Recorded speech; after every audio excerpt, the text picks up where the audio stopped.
ছেলেরে প্রশ্ন করে, তোর কাছে তোর বউ বড় না আমি বড়? আছে না নাই? এটা একটা প্রশ্ন হইল। তোর বউ বড় না আমি বড়? দুইজনেই বড়।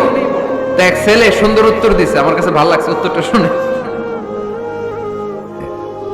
এক মা প্রশ্ন করছে, তোর এতদিন আমি লালন পালন করে বড় করলাম, জীবন যৌবন তোর জন্য শেষ করলাম, আজকে বউ পাইয়া বউ তোর আপন হয়ে গেল।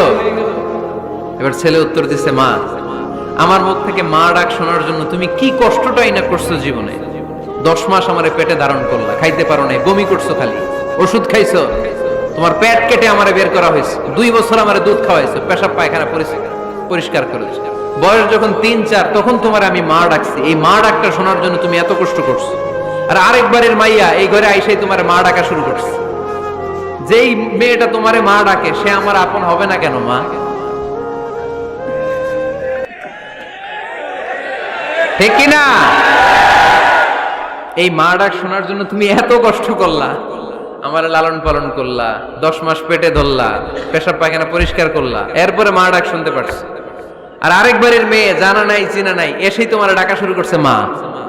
তো যে আমার মারে মা ডাকে তার স্থান তো আমার কলিজায়। ঠিক কিনা?